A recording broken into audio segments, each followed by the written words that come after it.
কাজ করে এখানে খুব ভালো লাগলো, বা এখানে আমাদের স্যার যে সাজেশন দিল সেই অনুযায়ী খুবই ভালো লাগলো এবং সবাই পেরেন্ট এবং এরকম সচেতন শিবির কি আগে কোনোদিন হয়েছিল? না, এর আগে হয়। এই ক্যাম্পের উদ্যোগেই তো হচ্ছে। এই কোথায় হচ্ছে এই শিবিরটা? এটা হচ্ছে বড়তাজপুর 20 নম্বর গেট, হ্যাঁ, মালপাড়া ক্যাম্পটা। এই পুলিশের এই উদ্যোগকে কিরম ভাবে দেখছেন? খুব ভালো লাগে, খুব সহযোগিতা করছে গ্রামবাসীদের, যেসব বুঝিয়ে গেল খুব ভালোই বুঝিয়েছে। আপনার নাম ও পরিচয়? শেখ হাতেম আলী। আপনার পরিচয় এখানকার কি স্থানীয় বাসিন্দা? স্থানীয় বাসিন্দা। Thank you. বড় বন্ধে জানাই চট্টগ্রাম থানার পক্ষ থেকে এবং কাপাসিয়া পুলিশ ক্যাম্পের পক্ষ থেকে আন্তরিক ভালোবাসা এবং অভিনন্দন। খুবই কম সময় নেবো, 2-3 মিনিট টাইম নেবো।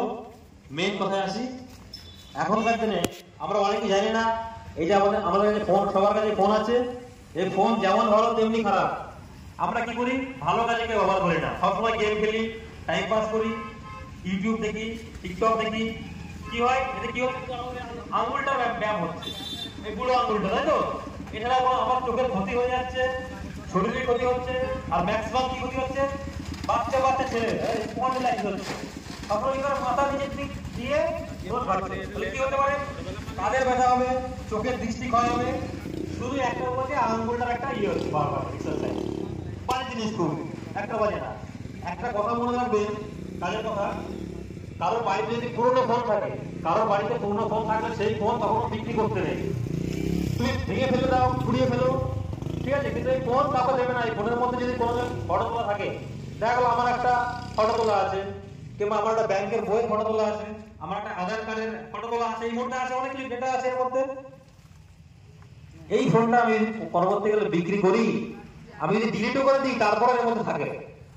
তো এই ফোন, পুরনো ফোন কখনোই বিক্রি করতে নেই, ঠিক আছে? আবার বিভিন্ন দোকান আছে না, বলে তোমার ভাই পুরনো ফোনটা দাও, আমি নতুন ফোন তোমার একটা দিচ্ছি। ওই কাজ একদম ভুলে করতে যাবে না, ঠিক আছে? আর একটা recent online crime, SIR phone আসবে, দেখবে ফোনে ফোন আসবে যে আপনার SIR এর ফর্ম আপডেট করার জন্য আপনার ফোনে একটি OTP আছে, আপনারা ভুল করে OTP শেয়ার করবেন না। OTP শেয়ার করলে কি হতে পারে, আমার নামে একটা অ্যাকাউন্ট ওপেন হয়ে যেতে পারে, যে কোনো ব্যাংকে আধার কার্ড ওপেন হয়ে যেতে পারে, কিংবা আমার নামে একটা ফেসবুক অ্যাকাউন্ট হয়ে যেতে পারে, আমার নামে হোয়াটসঅ্যাপ হয়ে যেতে পারে। তো এগুলো খুব সাবধান, বোঝা গেল? 3টে জিনিস বললাম, OTP বললাম, ATM ও তাই, ওই ATM এর ওই বিভিন্ন নাম্বার আছে, ওইগুলো কারোর সঙ্গে শেয়ার না হয় কোনো সময়। আগের দিন আমরা আলাদা করে প্রোগ্রাম হয়েছিল, ওখানে ডিটেলস বলা হয়েছিল, আমি খুব শর্টে বলছি এখানে। আর মাঝে মাঝে যখন ফোন আসে যে আপনার ইলেকট্রিকের কানেকশন বন্ধ করে দেওয়া হবে, আপনি আগের মাসে টাকা দেননি, আপনার ফোনে একটা OTP আছে, OTP শেয়ার করবেন না। আর আরেকটা কথা বলি, কোনো অচেনা ব্যক্তিকে আমার নিজের ফোন দেব না। আমি শিয়ালদা স্টেশনে গেলাম, হঠাৎ একজন লোক এসে বললো, দাদা আপনার ফোনটা একটু দেবেন, আমার ফোনটা চুরি হয়ে গেছে, আমি একটু বাড়িতে কল করবো। আপনার ফোন থেকে অন্য কোনো কাউকে ফোন করতে পারে, সে দেখা গেল বড় ক্রিমিনাল। তখন পুলিশ তাকে এনে ধরবে, আপনাকে এনে ধরবে, বলে ভাই আমি ফোন দিতে পারবো না, ওই সামনে GRP আছে, ওখানে গিয়ে কথা বলবো। একদম সব করতে যাবেন না, ঠিক আছে? আর হচ্ছে আরেকটা বলি, যে রিসেন্ট এইদিকে একটা ব্যানার আছে, দেখবেন ফেসবুক যারা ব্যবহার করে, এই ইয়ং ছেলেগুলো ব্যবহার করে সবাই, এই পুলিশের ইউনিফর্ম পরে কিংবা আর্মির ইউনিফর্ম পরে কি করছে, বিভিন্ন অ্যাড দিচ্ছে যে আমার এখান থেকে পোস্টিং হয়ে যাবে, আমার বাড়িতে ফ্রিজ আছে, AC আছে, TV আছে, এগুলো আমি কম দামে বিক্রি করবো। সবাই ফাঁদে পা দিচ্ছে, টাকা দিয়ে দিচ্ছে প্রথমে, কিন্তু পরবর্তীকালে মাল আসছে না। এটা একটু খেয়াল রাখতে হবে। আর একটা খেয়াল রাখতে হবে, এই যে যদি আমি বিপদে পড়ি, এরকম কি করতে হবে, 1930 1930 এই নাম্বারে আমি ফোন করবো, 1930, এটা যেন মাথায় থাকে। আমি দেখলাম আমার থানা অনেক দূরে, তার আগে যদি ফোন করে দিই না, এরা ব্লক করে দেবে ওখান থেকে। এই ন্যাশনাল সাইবার পোর্টাল আছে, এই নাম্বারটা যেন সবার মনে থাকে, 1930। আর কি আছে, আর একটা আছে KBC, কौन बनेगा करोड़पति।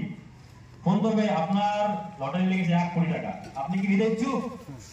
যদি নেন, আগে আপনাকে GST বাবদ 10,000 টাকা দিতে হবে।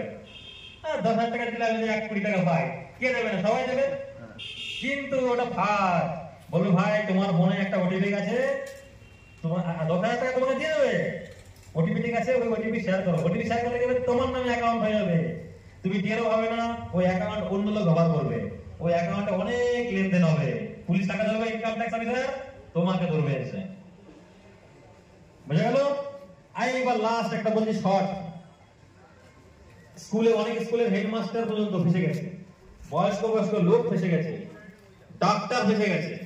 হঠাৎ একটা ইয়ং মেয়ে আপনাকে হোয়াটসঅ্যাপে ভিডিও কল করবে, লজ্জা কিছু নেই, ভিডিও কল করবে, এবার আপনাকে বিভিন্ন প্রলোভন দেখাবে, আপনি ওর সাথে পা দিয়ে দেবেন, এবার ওই ভিডিও কলটা রেকর্ডিং হবে, স্ক্রিন রেকর্ডিং করা যায়, তারপরে স্ক্রিনশট করা যায়, তারপরে আপনাকে ব্ল্যাকমেল করবে,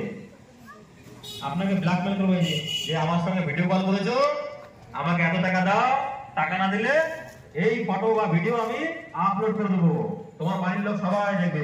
ওদের কাছে কিন্তু ওরা ক্রিমিনাল, সবসময় এক পা এগিয়ে চলে, ওদের কাছে আপনার ফ্যামিলির সব কিরকম ভাবে দেখছেন দাদা? পুলিশের আজকে একটা যে সচেতনমূলক বার্তা দেওয়া হলো, কিরকম চোখে দেখছেন? ভালো চলে দেখছি, কিরকম লাগছে? ভালোই লাগছে। এগুলো কি আগে জানতেন? না, আপনার নাম? শেখ শুকুর আলী। আপনার কি এখানকার স্থানীয় বাসিন্দা? আমি এখানকার। Thank you. খুবই ভালো লাগছে। এরকম আগে কোনোদিন শিবির হয়েছে? জি না, এই যে ক্যাম্প ইনচার্জের উদ্যোগে এইসব শিবির হচ্ছে, এরকম জাতীয় আরও কি ভবিষ্যতের জন্য কি কোনো সচেতন শিবির চাইতে চাইছেন? চাইছে তো চাইছি। আপনার নাম ও পরিচয়? আব্দুল কালাম, আপনি কি এখানকার স্থানীয় বাসিন্দা? এই কালীবাড়ি।